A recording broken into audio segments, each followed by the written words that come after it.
भैया भोजपुरी में ऐसा ऐसा लोग बानू कि ओकरा के हमनी के कलाकार ना गुंडा कहल जाई तो सबसे बेस्ट रही।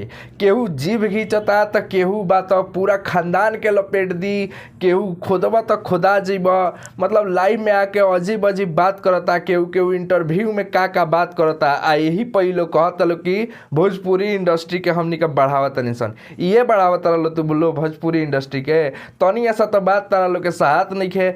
तू लोग गलती करवा लो तो केहू बोली भाई। अब तारा लोग के देखे वाला पूरा बिहार के जनता बा, यूपी के जनता बा, झारखंड के जनता बा, ई ना कि कहीं भोजपुरी ना बाजला। तारा के देखे वाला प्यार करे वाला ढेर लोग बा, तो तू गलती करबा तो केहू ना केहू तो जरूर बेची बोली। अब एकर मतलब ई भइल कि तू उनकर जीभ घींच लेबा, खानदान के लपेट देबा। हाँ, खोदला के मतलब का भइल? अब खोदे के सिखैलस के, खोदे के सिखैला तू, ऊपर से आके अपने आप को बड़का सुपरस्टार कहते हैं कि हई सुपरस्टार है, हई फलानवा सुपरस्टार, चिलानवा सुपरस्टार। लेकिन फलानवा चिलानवा सुपर स्टार जैसा रहन है आप लोगों का? आप लोग तो ऐसे ऐसे बात करते हैं। छोटा सा एगो इंटरव्यू का ले लिए आप लोग, एकदम ऐसा बात करेंगे कि लग रहा है कि हाँ खलीफा और महाबली बाहुबली बैठे हुए हैं, सबको मतलब धूल चटा देंगे पूरा एथी को। आप लोग कलाकार हैं। कलाकार का मतलब क्या होता है आप लोगों को ये भी पता है? आ गए या दो चार वो गाना गा दिए कलाकार हो गए?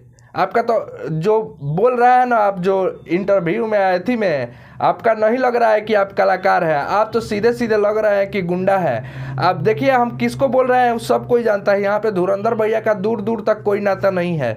धुरंधर भैया हमारे तो इतने महान कलाकार हैं कि छोटे छोटे बात पर लाइव आ जाते हैं, छोटे छोटे बात पे सबको खानदान को लपेटने के बात कर लेते हैं। लेकिन एगो औरी का इंटरव्यू हम देखे हैं, बाप रे, ई एथी खींच लियन, हई कर दियन, हऊ कर दियन। इतना मर्दे तू कलाकार हो गल हो? तू लोग गुंडाई करत लो हो, एथी इंटरव्यू दे के तू लोग कलाकारी करत लो। अब तू लोग गलती कर बोलो चुपचाप, केहू कुछ ना बोलो। तू लोग जौची मन तौची कर लो है, देखत लो तारा लोग के करोड़ों लोग के दिल में बसल बा, उनका लोग के ठेस ना पहुँचला। मर्द एकदम तू लोग तो हद पार कर दिल बा लो। यही पर तू लोग भोजपुरी बढ़ावत लो, भाषा के बढ़ावत लो। अरे भोजपुरी तहारा लोग के बढ़वला से ना बढ़ी। भोजपुरी तू ना रहला तब से बढ़त आवता और आगे बढ़त रही। तारा बढ़वला से, तारा एथी कैला से भोजपुरी ना एथी हुई। तू सोचत हो बनू कि हम एगो भोजपुरी के शान बनिया, भोजपुरी हमरे से चलता, तब भुला जाइए। ऐसा कोनो दिक्कत नहीं के भोजपुरी के बारे में। बाकी एगो फोन आ गई, 1 मिनट भैया। लगा था फ्लो में ढेर बोल दिला बनी, लेकिन देख के एकदम पूरा ब्रह्मांडे एथी हो गई है।